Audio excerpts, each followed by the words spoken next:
keys to victory for JMU as we go into this Chapel Hill game, I do believe that some of those chunk plays are going to be a big advantage for us. Now, go ahead, Jack. No, you got to the wide receivers, man. They got to create separation. They got to do what they got to do. Yeah, so we're actually going to start on the defensive side of the ball because defense wins championships. And as I think about, what the keys to victory are for this defense, they have absolutely got to find a way to get off the field. And that means stopping Omarion Hampton, right? And I know that we love this bend, don't break mentality, right? Love? No, I do not love it. I know that. All right, how about this? I know that we have talked about and sort of heralded the ability of this defense to bend and not break. They've only given up 1 touchdown through 2 games, but that might not work against a team like Chapel Hill that has such a dominant running game. And, we talked a lot last week about JMU establishing their identity. Well, North Carolina has established their identity, and they are a running football team. In fact, Mac Brown said it in the presser this past week. He said, that's our identity. We run the football. So we have to stop Omarion Hampton. We have to tackle him. We have to wrap him up because this dude breaks tackles. So I need Hendrick and Dobbs, the law firm of Hendrick and Dobbs, to come up big and step up in the A gap and B gap and hit this guy in the mouth repeatedly and take him to the ground. So again, thoughts on our ability to stop this guy? Is it scheme, or is it just going to be all out will from some of our leaders who will probably emerge from this past week? I don't want to sound like a cliche, but it's about will. Like, the scheme has been there. Like, Lyle Hemphill has done a very good job as the defensive coordinator. You said it, only holding the opponents to 1 touchdown this year. I mean, has just coordinated his butt off. You got to tackle. You got to tackle Hampton. And that comes down to Taurus Jones, Trent Hendrick, Jacob Dobbs, Gannon Weathersby. It comes down to everyone who's going to be there as a linebacker, even some DJ Barksdale in there who's playing kind of that rover type of position. You got to tackle, man. If you let Omarion Hampton break a tackle, it's over. It's over. Well, the dude led the FBS last year in yards after contact. I didn't even know that was a stat that they tracked. And so I heard Chesney say that in his press conference, I think today. And so I went back and I was like, well, how many yards after contact did he actually have? He had 1,164 yards after contact. That's actually a good season for most running backs. Right. He had that after contact. And when I'm watching him play, he kind of looked like Bo Jackson on Tecmo Bowl. And Jack, I know you're a youngster. You have no idea what Tecmo Bowl is, but for my Gen Xers out there, you know exactly what I'm talking about when I say Tecmo Bowl. Jack, did you play Tecmo Bowl? Have you ever seen it? I've seen it in play. That's where they run in straight lines, and Bo Jackson was the cheat code. Yeah, and you just run up and you run down, and you run up and you run down. And if you run into somebody with Bo Jackson, you pluck them off of you. So we called it plucking, is what we called it in Martinsville, where I'm from. Bo Jackson was the master of it. By the way, Jack, I need you to go back and play Tecmo Bowl and double dribble, right? If you don't play anything else dribble? Yeah, double dribble. Come on. No, actually, it's pronounced bubble bibble, but you have to play double dribble. But going back to Hampton for a second, if we can stop Hampton, then here's what we're going to do on defense. We're going to force one of these quarterbacks to beat us. And I do not believe, as great a kid as Connor Harrell is, I love this guy. I love everything about him. I don't believe he can beat us. And Criswell, I mean, the guy is a fifth-year senior. I think he's a grad. No, actually, he's a grad student. Hasn't played a lot of football. Neither of these quarterbacks has played a lot of football. I do not believe that either of them can truly march down the field and beat us. It is the combination of Omarion Hampton and one of these quarterbacks making a throw here and there that could actually beat us. So we got to find a way to get off the field and force some turnovers with these two quarterbacks who have not played a lot of football? I'm going to throw a question at you about this. Talk to me. Because Hemphill, he preaches turnovers. That is his thing. And it's come up big time early on in this season. Fumbles, interceptions, all of it. And that is kind of a difference from Kurt Cignetti and the Bryant Haynes defense, which was, we're going to get you off the field in 5 plays or less, and then we're going to get the ball back. With this game, would you rather finish maybe with 2 interceptions and Omarion Hampton runs for 125 yards? Or would you rather no turnovers, but you hold Hampton to maybe 50 to 60 yards rushing, and you're able to kind of get those 3 and out, 6 and out type of things? Yeah, I don't think that we stand a snowball's chance in hell of stopping Hampton from going over 100 yards. I'm going to be honest. We are going to have to force some turnovers. Hampton is going to get his, but the question is, how does he get his? Are they going to be big 25, 30-yard runs, or is he going to have to carry the ball 35 times this game and get 3 yards a carry? Because if you look at his load, I mean, this guy, he is an old school running back that runs the ball 30 times a game. They do not do running back by committee.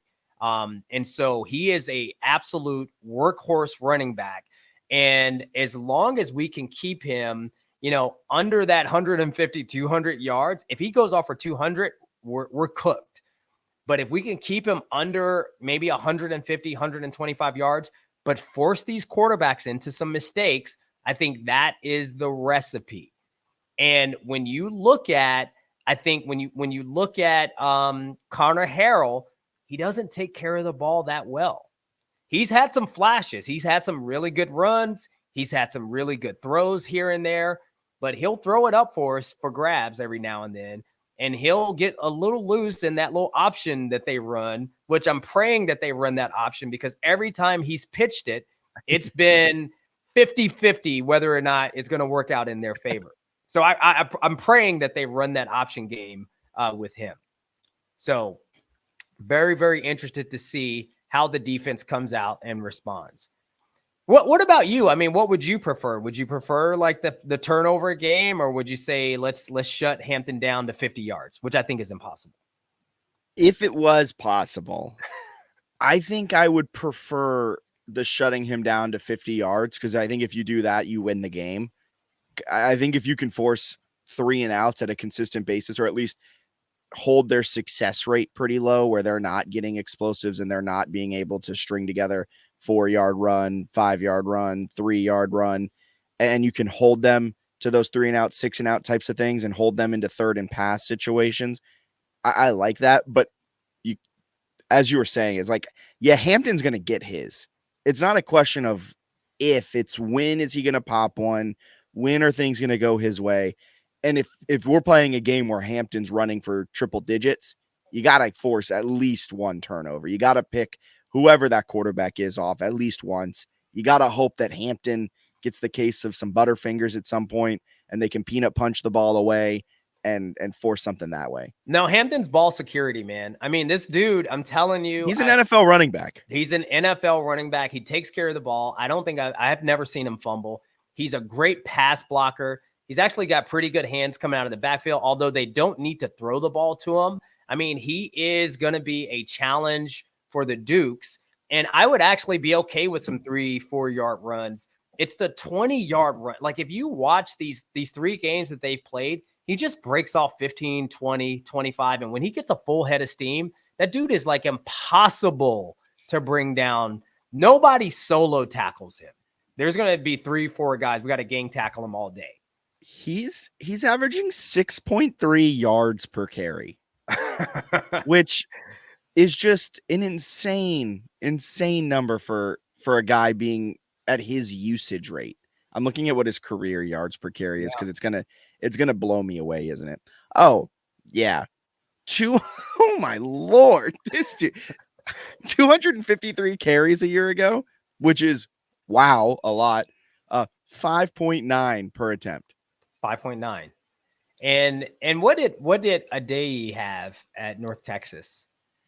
I think he was at like 6 though, right? Or like 4.5 or something. He was over 7. Yeah, it was some ridiculous number. but on like not half the carries, right? not on 253 carries. He was on, Right. I think he has a 7.2 yard per carry. I'm checking it now. Last season. Yeah. Come on, load a little faster. Here we go. That's not what I need. And while that's loading, I mean, there are probably some of our listeners who are saying, man, they are really hyping up this Hampton guy. If you have not watched him play, if you don't know, you'll know very soon. So he had 112 carries in 2022 and averaged 7.2 yards per carry. 143 yards last season, averaged 7.1 yards per carry. yeah. Nothing to sneeze at. That is amazing numbers. Yeah. But on half the carries, essentially, Hampton is doing the exact same production that Adai did. No, Hampton is a dude. Adai's a dude, but Hampton is a dude. I'm going to come back to that, by the way. So give me a second. I got one more point on defense. I think one of the things that we have to be ready for on defense is maybe a circus play or two. Now, they didn't really show any of that against FCS North Carolina Central, nor do I think they needed to. But against Charlotte, if you remember, they actually ran a double reverse, maybe perhaps having seen us run a double reverse against Charlotte with some success. So they just copied our play. And then later in the game, they ran the exact same double reverse play, pitched it back to the quarterback, and the quarterback threw it downfield for a touchdown. So I do believe if they would run a circus play against a team like Charlotte, that they, by all intents and purposes, should have had no challenges with. I do believe with the Dukes coming to town, they're going to have something in that playbook that we are not necessarily prepared for, and we got to be on the lookout for that. Now, let's transition over to the offensive side of the ball. We may have some final thoughts about defense, but if we think about offense, Jack, what's the first thing I'm going to say? If you had to guess, what is the first key to our offensive performance against Chapel Hill? Barnett finding a rhythm. Barnett finding a rhythm and the offensive getting off to a fast start. I mean, the first two games of the season, we've actually looked, very, very lethargic and just out of sorts in the first half of both of those games. And I think if we can start out fast, and by start out fast, I mean, we can't get behind the chains on our drives, right? Which means that our run plays actually go for positive yards. I'd like to see those run plays. If we run the ball on first down, let's get 3 or 4 yards. And if we pass the ball, then we've got to execute. I love that we came out against Gardner-Webb and we threw a little short hitch that was supposed to help AB3 sort of get into that rhythm, pick up some positive yards, but we got to execute those plays and actually complete the pass. The other real key, I think, in that is that we also have to play ball control. I think we need to possess the ball and keep their offense off on the sideline, because once they go in the game, we know what they're going to do. What's their identity? They run the football. And when you have a team like Chapel Hill who runs the football, they can also possess the ball. And so for us to get some opportunities and put some points on the board, we've got to get them off the field. And when we do, our offense needs to possess the ball. So Jay Feasy, I'm going to toss it over to you. Any initial thoughts for you on those two things? And then anything for you that sort of stands out as a key on this offense? Yeah, with that, like Barnett he's settled into games very nicely, but he comes out very excitable. It seems like the passes are a little high on him. They come out a little hot. His receivers also haven't necessarily helped him at times. A few key drops. Cam Ross did one against Charlotte. Logan Kyle had a pretty big drop against Gardner-Webb. Both of those plays would have been for first downs, maybe even a lot more. So Barnett, if he can just maybe take a page out of the JJ McCarthy playbook and sit underneath the goalpost and get some meditation in pregame or something to try and kind of even himself out. Because JMU, they will be a very, very good group of 5 team if Alonzo Barnett can start games the way he's finished them these last 2 weeks. And then also his wide receivers have to help him. I think the running game, we've seen flashes from it. If Pettaway's the go-to running back, I'm not concerned. I think Pettaway is a darn good running back, and I'm excited for his revenge game against the Tar Heels. I'm worried about, is there going to be a wide receiver whether it's Taji Hudson if he comes back from injury. Is it Cam Ross? Is it Dollison? Is it Dylan Williams, who had a catch against Gardner-Webb late in that game for a first down? Is someone going to step up and be that go-to guy for Alonzo that he can count on, that's going to get the big plays, it's going to have the big catches? What Elijah Surratt was, what Chris Thornton had been, what Antoine Wells had been. Kind of JMU had been blessed with these great go-to receivers, not generation, but every 4 years or so, they'd get a new one. Who's going to be that? And he needs that. Alonzo Barnett needs that. I got to ask you a question, though, Delvin. Yeah. This is the first game Alonzo's played that has kicked before the sun has set. This is a noon kickoff on ACC Network. Bennett brought this up. Is it a real thing that on those night games, are you kind of sitting with your thoughts a little bit more and might get a little bit more nervous going out there? Like, how different is a night game compared to a noon kickoff? I'll say for me personally, I hated night games because I wanted to get out. I wanted to go play my game. And then I wanted to go back and relax and watch football for the rest of the day myself, personally, enjoy my family, have dinner. But when you have a night game, you literally have to sit there and agonize all day long. So I heard you guys have this dialogue last week. I couldn't agree more. I do think that a noon kickoff, especially for AB3, where he's in his home state, he's going to have a lot of family there again, probably like he had at Charlotte. And the fact that he gets to wake up, eat his pregame meal, and hit the field, I think is going to play to his advantage. So I love that dialogue. Now, the other thing that I think is going to play to AB3's advantage, though, is his ability to get some pre-snap reads. So hopefully they are watching a lot of film, and he's looking at all the different sets that the Tar Heels have. Because I said this earlier, they don't hide their blitz packages very well. It was very rare that they brought a guy up to the line who showed blitz, who actually ended up dropping back in coverage. If they showed blitz, they were coming.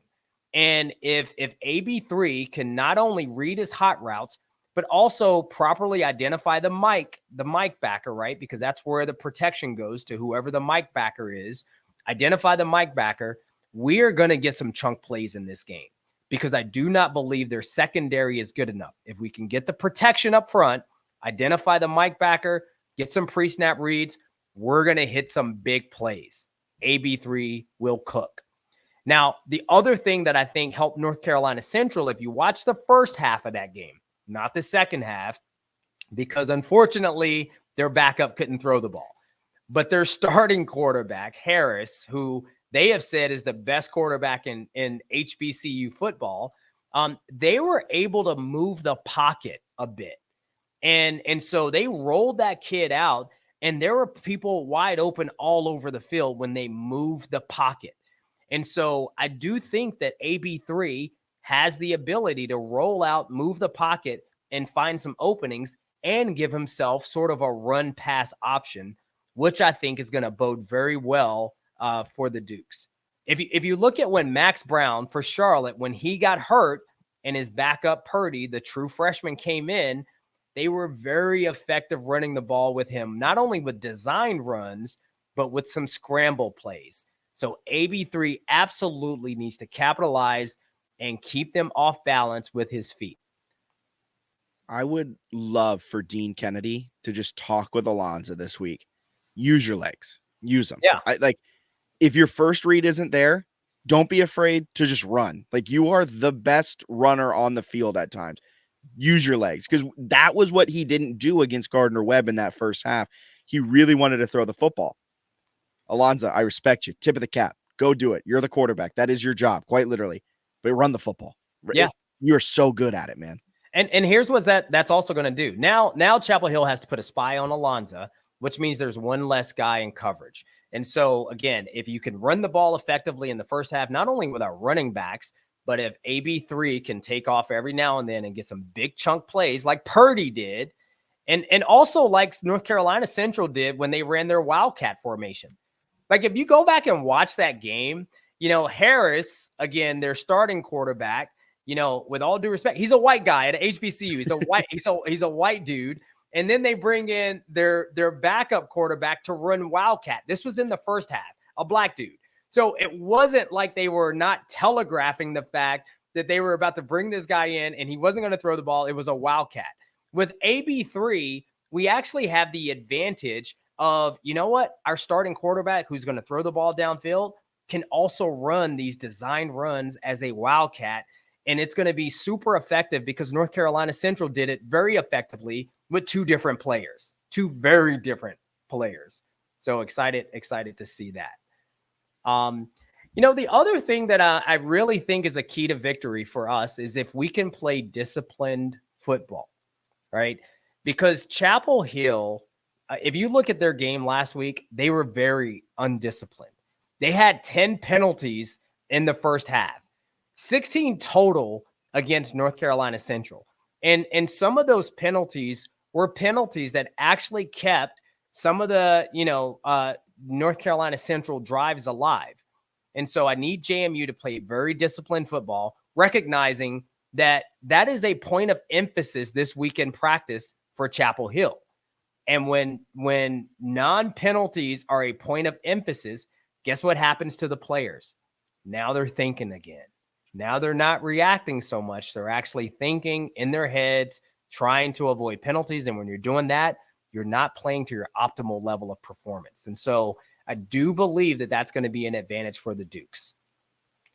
Any thoughts on that, Jay Feasy, before I go to my last 2 points on the offensive side of the ball?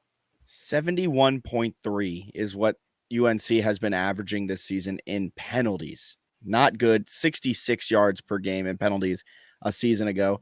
I do just have to say a pet peeve of mine that you brought up earlier on the defense of UNC never disguising their blitz. And when they show blitz, they're going blitz. Can defensive coordinators please just disguise blitzes a little bit better? I was watching, I think it was one of the games I was watching, I think it was NFL, where they'd bring two linebackers into the A gap. And every single time they did, they blitzed. And if me, a professional talker, can figure out when you're blitzing the football, stop, disguise it, just be better. Like that's just a pet peeve of mine. Like if you're showing blitz, don't blitz every time. Don't make it that easy. Yeah. And you know what's interesting, Jack? And by the way, I'm not like the most brilliant football mind there is. Like I know enough to be dangerous. But sometimes I want to show you, I want to telegraph the blitz because I want to trick you into believing that we're running a specific coverage on the back end because that blitz usually corresponds with a certain coverage. And so there is a game within the game where the defensive coordinator is going to say, hey, you step up in the A gap. I want to show that blitz because he's going to think we're dropping back into cover 3 and maybe a cover 1 or whatever.